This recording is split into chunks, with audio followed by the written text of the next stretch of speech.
malo kasnije par rečenica o Institutu za poljski jezik Poljske akademije nauka. I kao za početak zamolio bih gospodina Bartosza Marcinkowskiego, odpravnika poslova Republike Polske u Crnoj Gori, da preda mu riječ. Izvolite.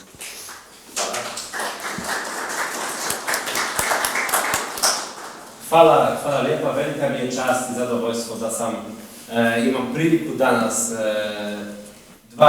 dvije nedelje nakon što sam došao tu u Crnu Goru da radim u ambasadi Poljske u Podgorici, da se obratim i na tom važnom skupu u gradu Cetinje, da pozdravim naravno svih ljudi od Fakulteta za crnogorski jezik i književnost. Hvala vam na pozivu i hvala vam na onome što rozwijate taj projekt i saradnju sa Poljskom.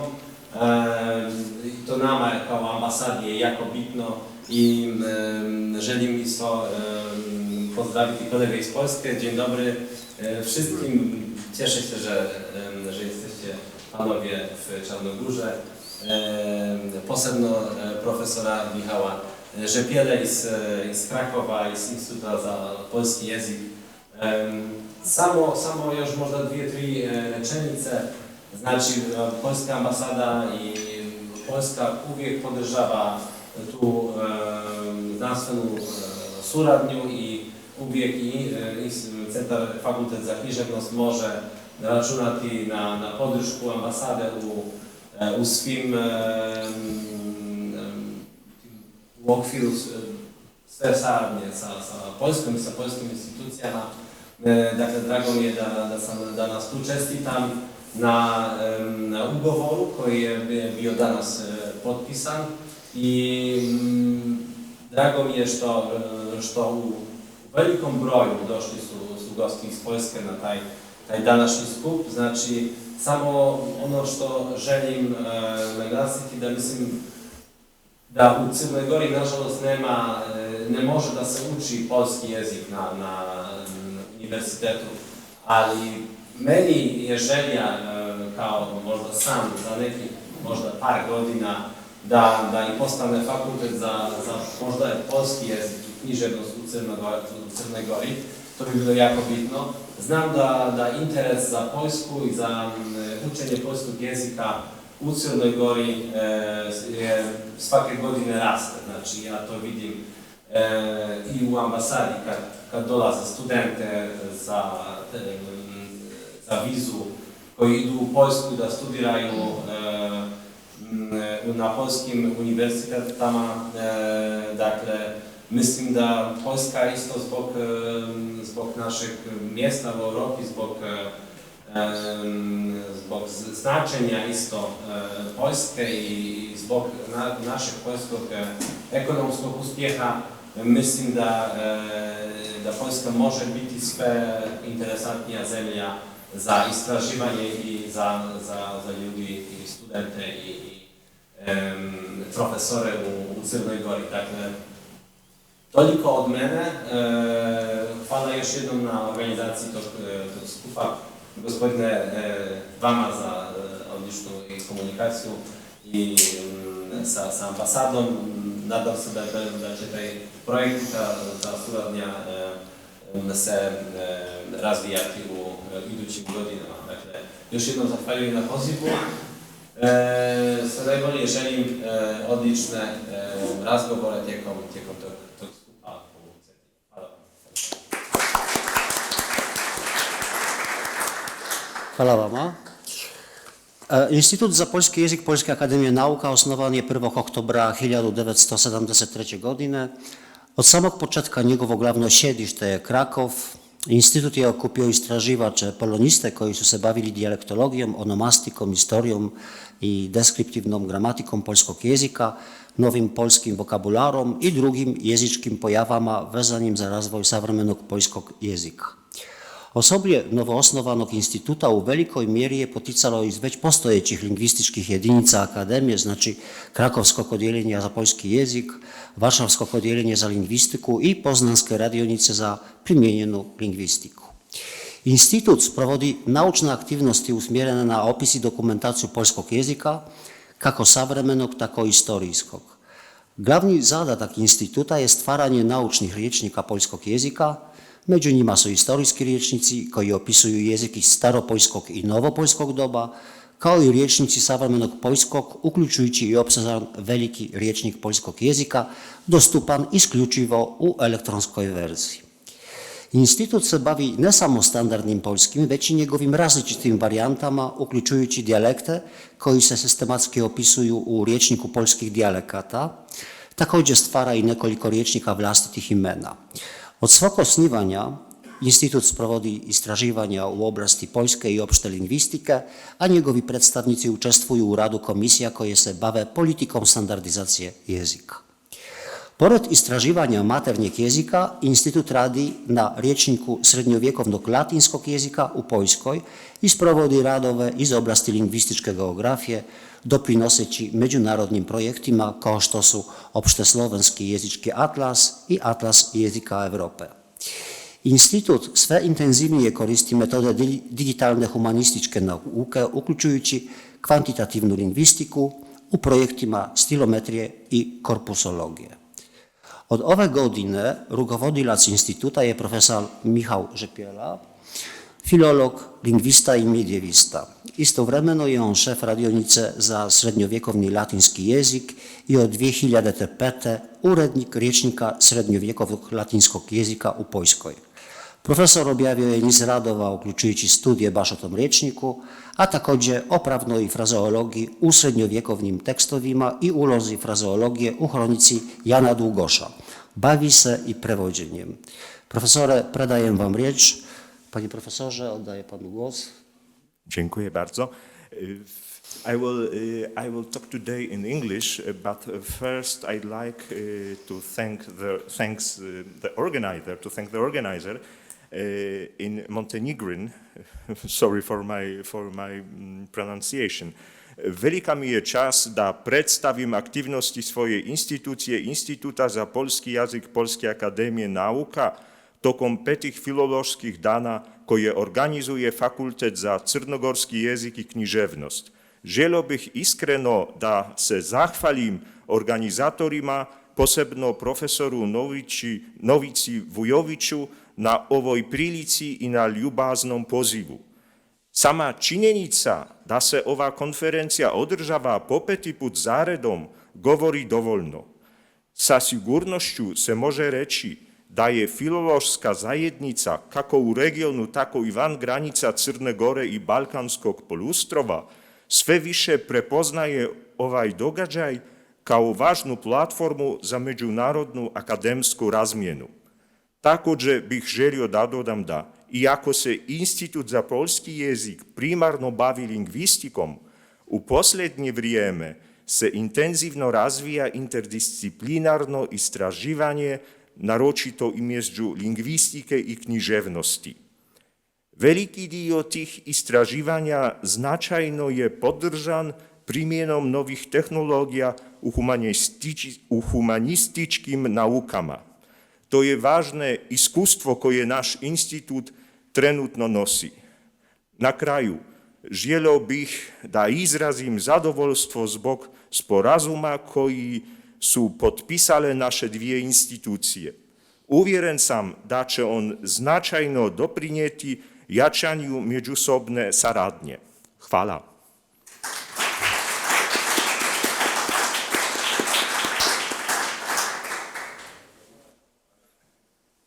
So, you practically summarized all this what I wanted to say. It would be easier for me not to be too long. These are, on the first slide, these 3 institutions which finally formed our Institute of Polish Language. And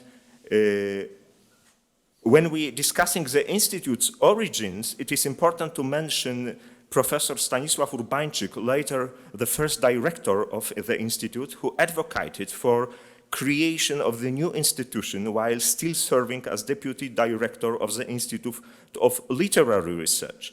as a Slavist and linguist, he clearly recognized the need for a dedicated linguistic institution in Poland, where scholarly activities aimed at describing and documenting the Polish language, both contemporary and historical, could be carried out. From the outset, the flagship projects of the Institute were scholarly Polish dictionaries based on the primary linguistic data collected over several generations of scholars. It is important. Our dictionaries are not a compilation. Our dictionaries are from the beginning made on our own sources.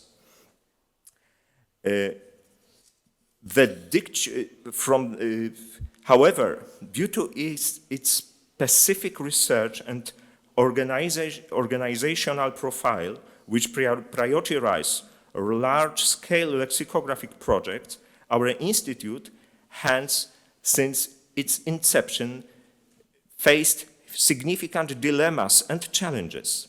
The dictionary projects required large teams engaged in time-consuming dictionary work, and for many individuals, participation in such teams posed a real obstacle to the development of their individual academic careers. Over time, the tension between the need to continue work on highly valued dictionaries, most of which, as mentioned earlier, are based on unique original source material, and the growing pressure for individual academic output became increasingly pronounced.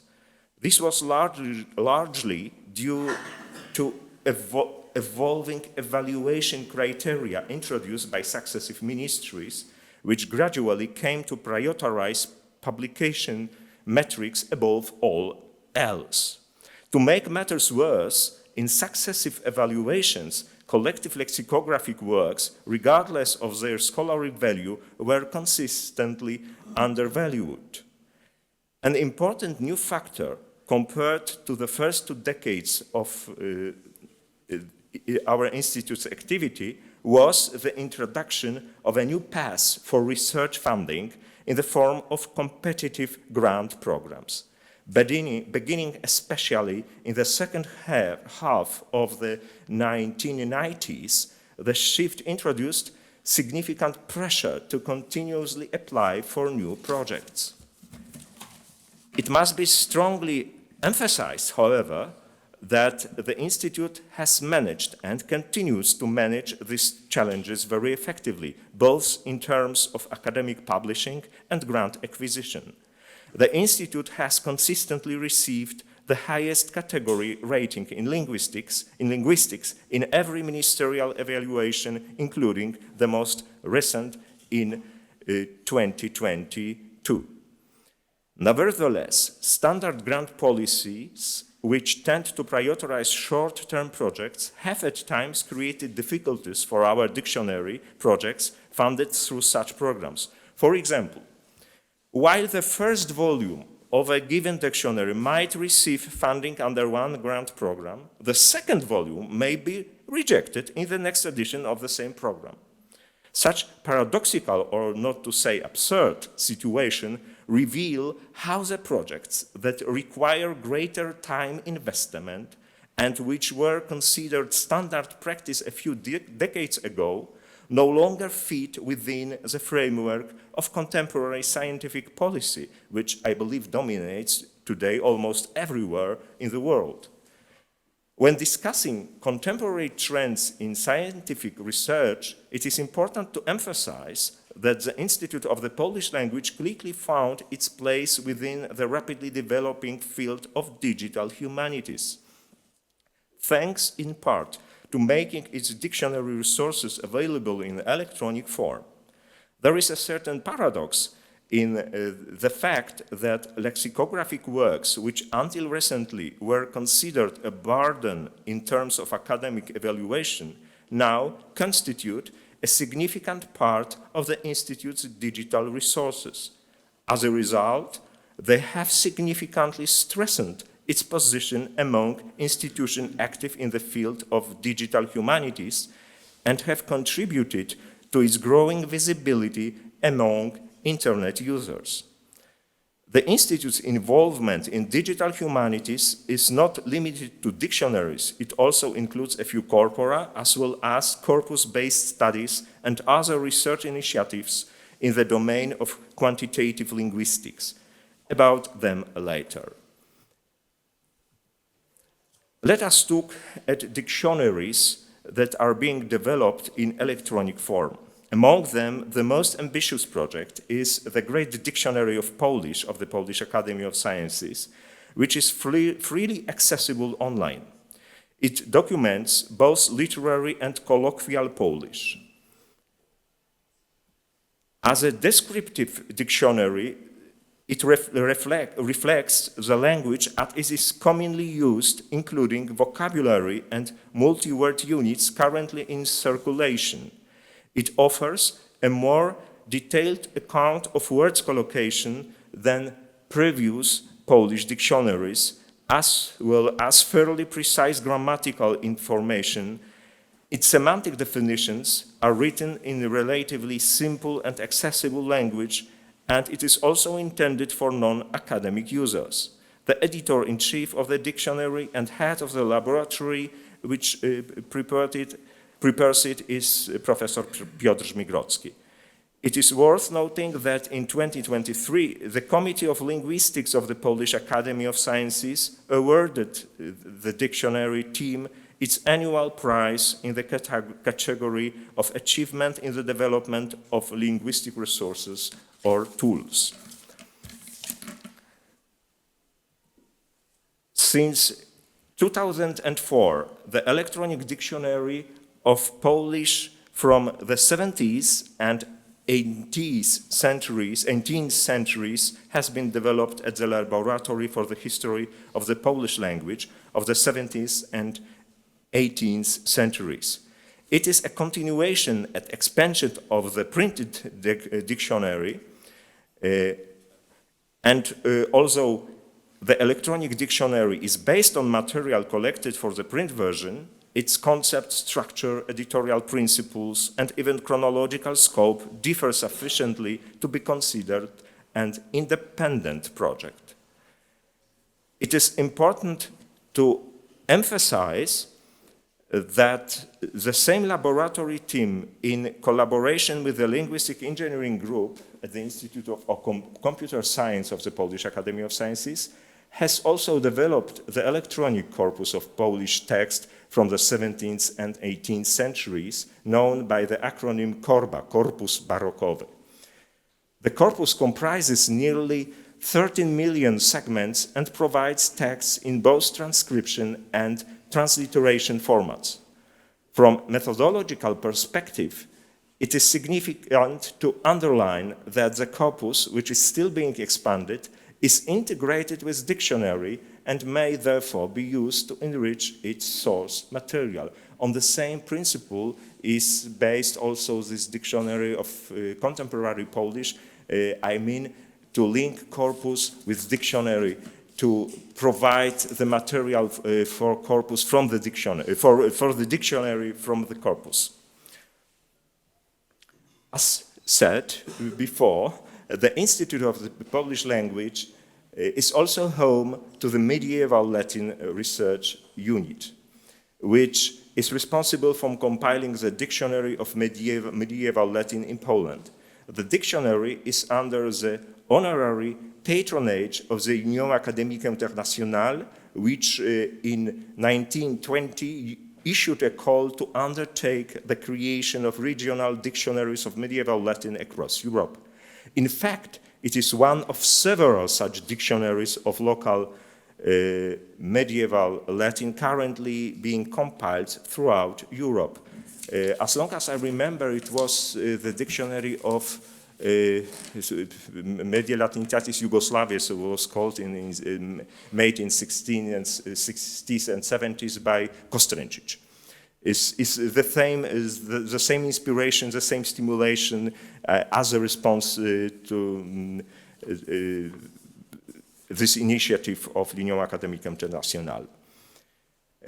As a part of projects funded by the National Science Center, the units team of Polish Medieval Latin has also created a continuously updated and expanded electronic version of dictionary. In addition, the same team has developed the electronic corpus of Polish Medieval Latin Efontes, two-stage project with the second stage completed in 2023. This corpus documents source from the Polish lands produced during the Middle Ages for academic research purposes. Another completed project is the corpus of the works of Jan Długos, the greatest historian of Polish Middle Ages.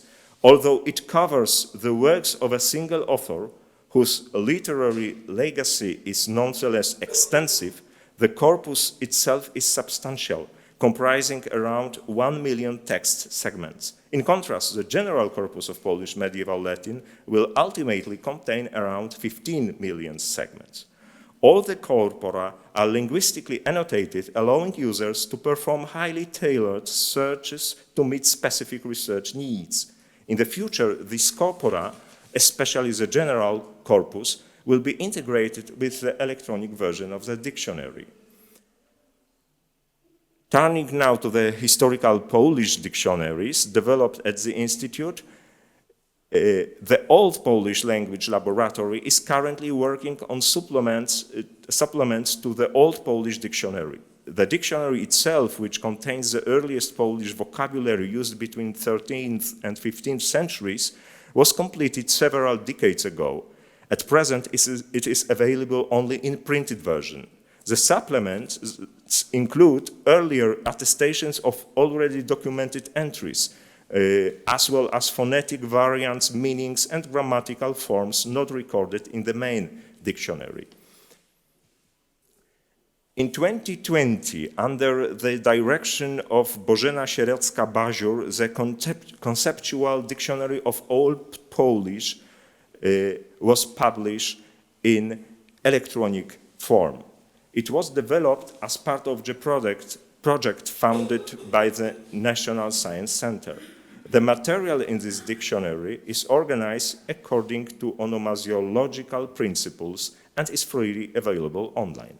Additionally, the Old Polish Language Laboratory has recently completed two other National Center for Science funded projects. Polish vocabulary in 15th Latin rosaries, it is dictionary of the vocabularius equotype, which resulted in two monographs and the lexical database of Polish up to 1,500, which is also now available.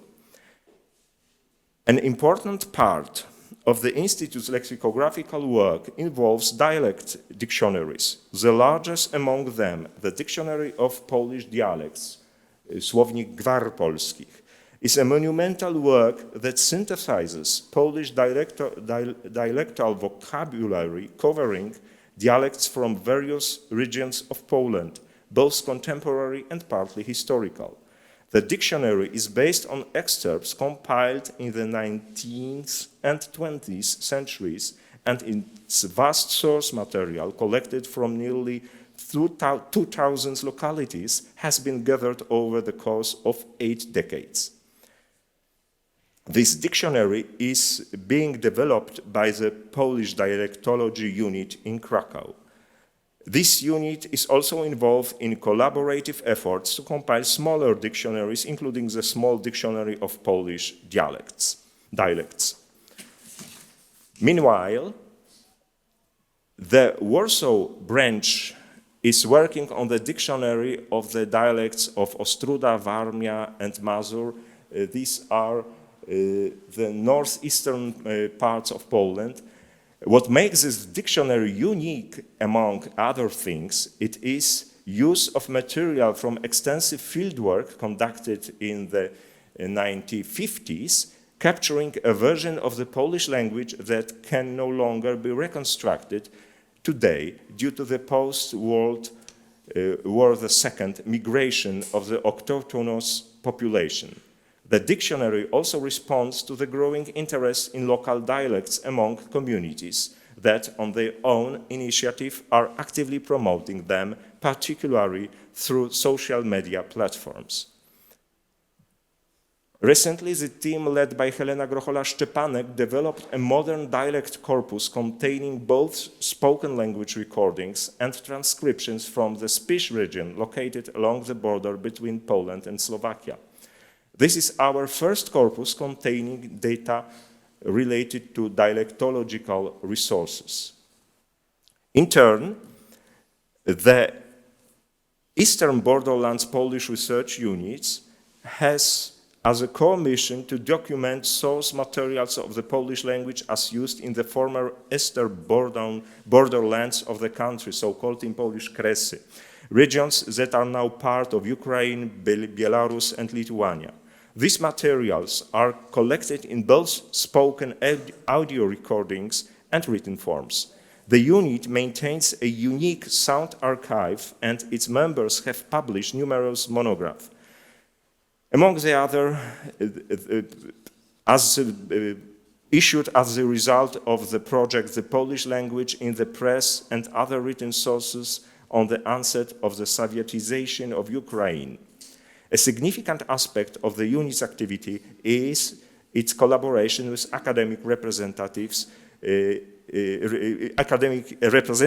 and of Ukrainian institutions.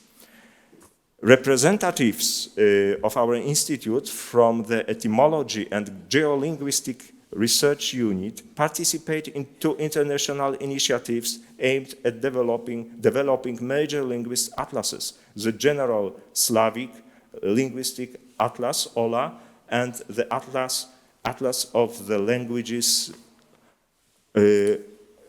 of Europe, Atlas Linguarum Europae. The origins of these ambitious projects, which can rightly be regarded as a monumental undertakings in European linguistics, go back several decades, with OLA being the older initiative. Since OLA is coordinated by a Russian institution, its works has currently been suspended due to Russia's aggression against Ukraine. And today is with me, takes part in our conference Bogumił Ostrowski, who is a member of this team of Geolinguistic and Etymology Research Unit. I bardzo bym Cię poprosił o krótką charakterystykę po polsku, pozwolą Państwo, jaka obecnie jest sytuacja z ogólnosłowiańskim atlasem językowym. Bo to nas wielu dotyczy, Państwo znają tę inicjatywę tutaj też. Myślę, że... Może do mikrofonu, żeby było... Ja tu na chwilę, mów do mikrofonu. Myślę, że większość z Państwa orientuje się, czym jest Ogólnosłowiański Atlas Europy. Jest to projekt międzynarodowy pod przewodnictwem do tej pory reprezentacji rosyjskiej. Kierownikiem projektu jest oficjalnie pani profesor Więdina i tak jak pan profesor powiedział, w czasie wojny, agresji Rosji na Ukrainę, prace z Komisją Rosyjską zostały przerwane. Nie oznacza to, że nie pracujemy w ogóle.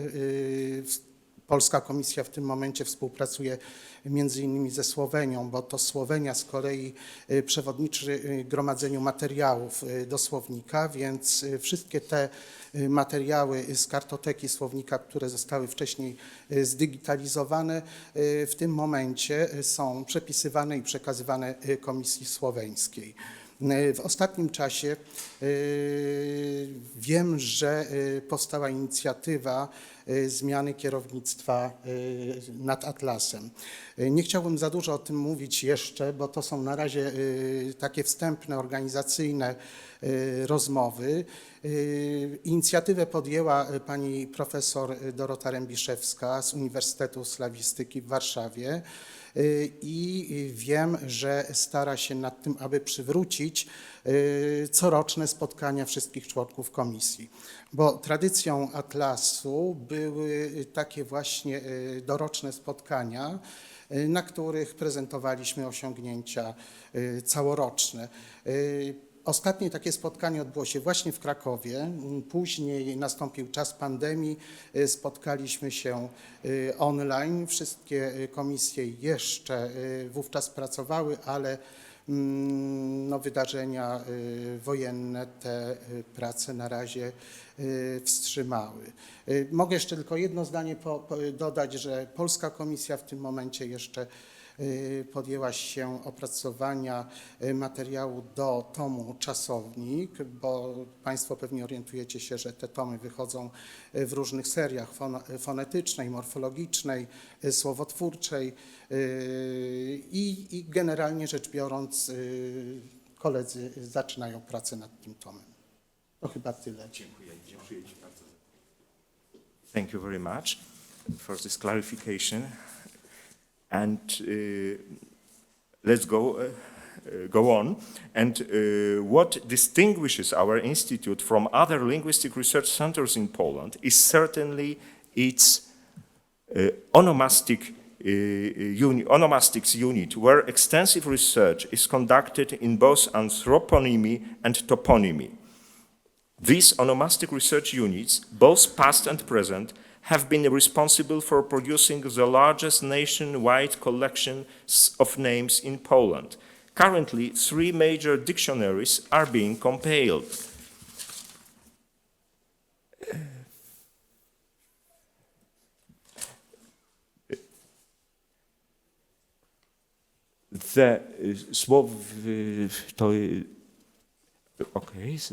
First of all, this dictionary of place names, słownik nazw osobowych, the most important one. The electronic dictionary of Polish hydronyms and ongoing projects of surnames in Poland, the first part of which was published in 2021 as part of an project funded by the Ministry of Science and Higher Education. Onomasticians, as experts in proper names, also provide expert consultations to public administration institutions in the standardization and codification of names, as well as to private persons which are interested in such things. They give the opinions regarding the naming of children or changing surnames. Researchers from the onomastics unit are also members of external experts of the 2 governmental committees responsible for reviewing toponyms. It is worth noting that the onomastics unit's involvement in this activity received very high marks during the most recent ministerial evaluation of the Institute, where significant emphasis was placed on the social impact of academic research. And finally, the methodology research unit, which serves as kind of informal center integrating and inspiring rich research conducted in other units, especially in the area of digital methods, should be mentioned. The units engages in broadly defined corpus linguistics, including corpus-based grammatical studies and stylometric research, a field in which Maciej Eder, the former director of the Institute, is internationally recognized expert, as well as quantitative research, especially oriented on the text analysis. And it is just the point of the meeting between linguistics and literary studies. The Institute, standing among European institutions active in digital humanities, is further confirmed by its selection as the lead institution in the Horizon 2020 infrastructure project Digital Literary Studies Research Network Tools Methodology, a consortium of 13 institutions from 9 countries. When discussing the usefulness of quantitative methods in the humanities, it is important to emphasize that they can contribute not only to linguistic research, but also to literary study thanks to computer-assisted text analysis. It consists in using computational linguistics methods to address the question of authorship, genre, gender, chronology, literary quality, addressing the question of stylistic differentiation between texts, usually literary ones, distant reading, analyzing hundreds of literary texts at a time using quantitative methods. In fact, the computational literary studies became a new field of research that combines linguistics and literary analysis. Within the project mentioned just before, the team of the Department of Methodology prepared a kind of special methodological guide on the computational literary studies.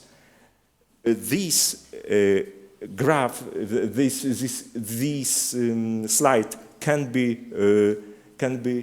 read either vertically or horizontally, and it is in fact a kind of manual to the computational literary studies. If we are interested in general remarks, we can go down and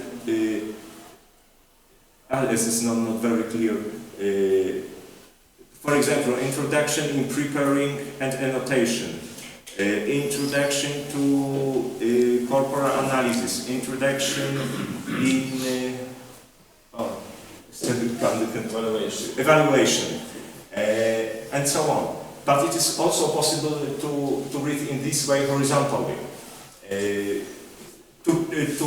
order to find the subject that is important to me. The idea is also this, that if we make some digital projects, it is, after finishing them, it is very difficult to leave a significant trace behind us. And that is this heritage, not only the corpus which is built, not only the dictionary which is written, but also some theoretical background remarks which are collected together and provided as a kind of companion too. Okay, and I think that we can summarize conclusions. To summarize my presentation, I would like to once again emphasize the specificity of the Institute of the Polish Language at the Polish Academy of Sciences. In the structure of scientific institutions in every country, there is a need for an entity whose main task would be to prepare research infrastructure for the humanities. I am thinking of dictionaries, not only linguistic ones, encyclopedias, bibliographies, and corpora, which today primarily take the form of electronic resources, as well as just such companions to computational research. However, such works require time and are usually of a long-term nature. Therefore, one must reckon with the fact that a focus on such activities within a scientific institute will not always, and most often will not, find understanding among decision makers who manage funding for science.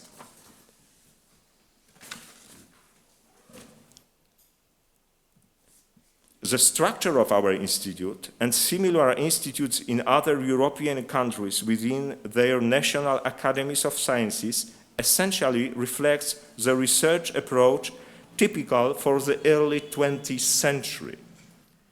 Back then, there was the courage to undertake monumental long-term projects, whereas today short-term projects lasting 2 or 3 years are preferred. Moreover, in the historical context, the early 20th century in our part of Europe was associated with regaining of the independence by some countries such as Poland and Czechoslovakia, the reign of Yugoslavia, Finland, Ukraine, and Latvia, I think, also. Creating monumental lexicographical works thus also had an identity-building significance for nations rebuilding their statehood. Scholars were well aware of their historical role and responsibility at that time. Today, we are the heirs of those bold concepts. Yet, on the other hand, we cannot entirely distance ourselves from the trends and the demands typical of contemporary science policy. We must constantly make certain compromises regarding the type of projects we undertake. However, the most important thing is in all of this is that we do not lose our identity as a research institution and always keep our mission in mind. Thank you.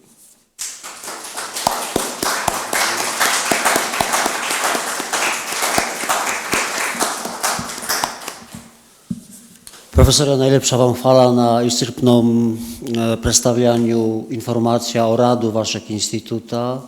Drago, meni isto posebno je da ugovor je sklopljen. Hvala vama i hvala vama, dragi gosti.